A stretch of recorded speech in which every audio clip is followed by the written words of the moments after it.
Jaya Radha Madhava Punya Bihari.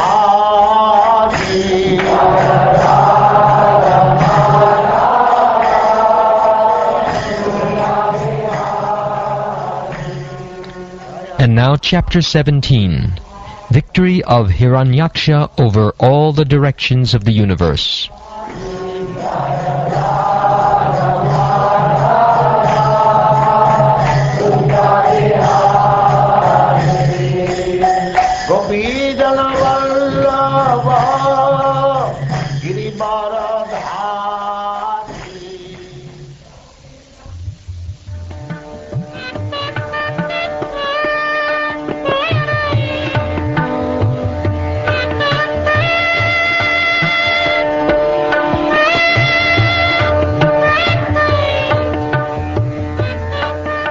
Sri Maitreya said,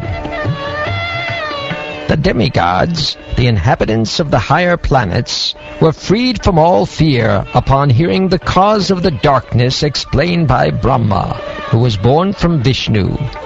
Thus they all returned to their respective planets. The virtuous Lady Diti had been very apprehensive of trouble to the gods from the children in her womb, and her husband predicted the same. She brought forth twin sons after a full 100 years of pregnancy. On the birth of the two demons, there were many natural disturbances, all very fearful and wonderful, in the heavenly planets, the earthly planets, and in between them. There were earthquakes along the mountains on the earth, and it appeared that there was fire everywhere. Many inauspicious planets, like Saturn, appeared, along with comets, meteors, and thunderbolts. There blew winds, which were most uninviting to the touch, hissing again and again, and uprooting gigantic trees. They had storms for their armies, and clouds of dust for their ensigns. The luminaries in the heavens were screened by masses of clouds, in which lightning sometimes flashed as though laughing. Darkness reigned everywhere, and nothing could be seen. The ocean, with its high waves, wailed aloud as if stricken with sorrow, and there was a commotion among the creatures inhabiting the ocean.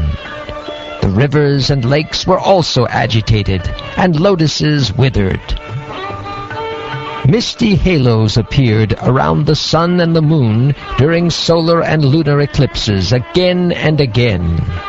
Claps of thunder were heard, even without clouds, and sounds like those of rattling chariots emerged from the mountain caves.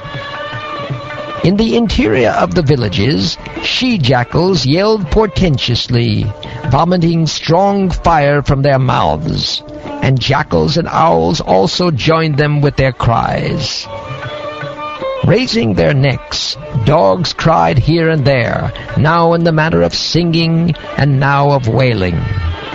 O Vidura, the asses ran hither and thither in herds, striking the earth with their hard hoofs and wildly braying. Frightened by the braying of the asses, birds flew shrieking from their nests, while cattle in the cowsheds, as well as in the woods, passed dung and urine. Cows, terrified, yielded blood in place of milk. Clouds rained pus. The images of the gods in the temples shed tears, and trees fell down without a blast of wind. Ominous planets such as Mars and Saturn shone brighter and surpassed the auspicious ones such as Mercury, Jupiter, and Venus, as well as a number of lunar mansions. Taking seemingly retrograde courses, the planets came in conflict with one another.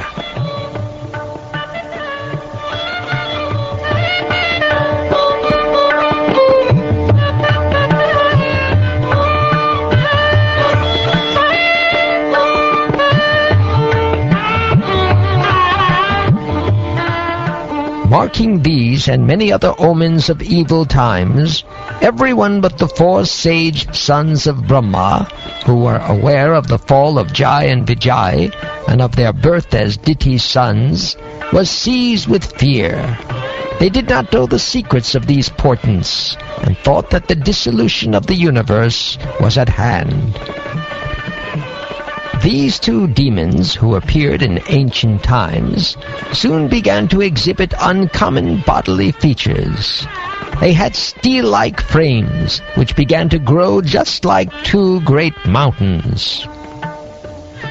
Their bodies became so tall that they seemed to kiss the sky with the crests of their gold crowns. They blocked the view of all directions, and while walking, shook the earth at every step. Their arms were adorned with brilliant bracelets, and they stood as if covering the sun with their waists, which were bound with excellent and beautiful girdles. Kashyapa Prajapati, the creator of the living entities, gave his twin sons their names. The one who was born first he named Hiranyaksha, and the one who was first conceived by Diti he named Hiranyakashipu. The elder child, Hiranyakashipu, was unafraid of death from anyone within the three worlds, because he received a benediction from Lord Brahma. He was proud and puffed up due to this benediction, and was able to bring all three planetary systems under his control. His younger brother, Hiranyaksha, was always ready to satisfy his elder brother by his activities. Hiranyaksha took a club on his shoulder and traveled all over the universe with a fighting spirit just to satisfy Hiranyakashipu. Hiranyaksha's temper was difficult to control. He had anklets of gold tinkling about his feet. He was adorned with a gigantic garland, and he rested his huge mace on one of his shoulders. His mental and bodily strength, as well as the boon conferred upon him, had made him proud.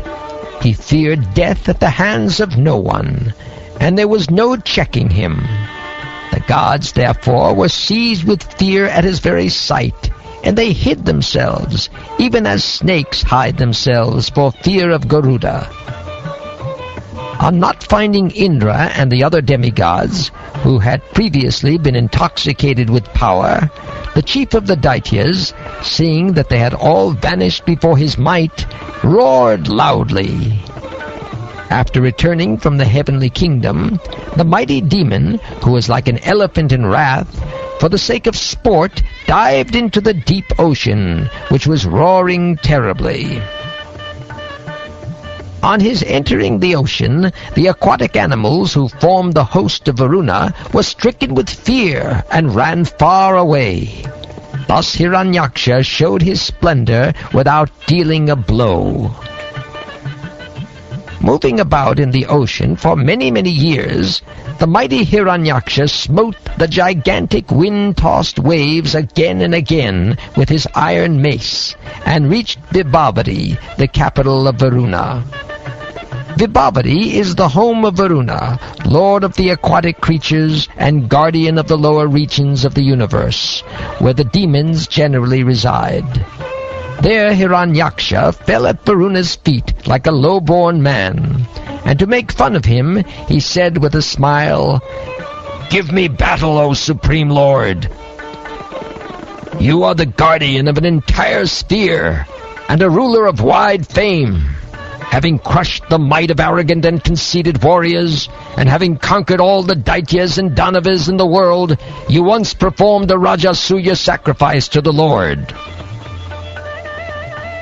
Thus mocked by an enemy whose vanity knew no bounds, the worshipful Lord of the Waters waxed angry, but by dint of his reason he managed to curb the anger that had sprung up in him, and he replied, "O dear one, we have now desisted from warfare, having grown too old for combat.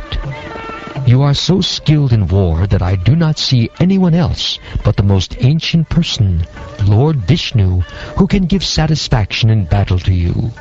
Therefore, O chief of the Asuras, approach him whom even heroes like you mention with praise."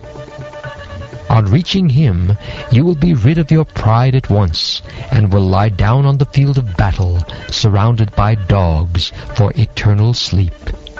It is in order to exterminate wicked fellows like you, and to show his grace to the virtuous, that he assumes his various incarnations like Varaha.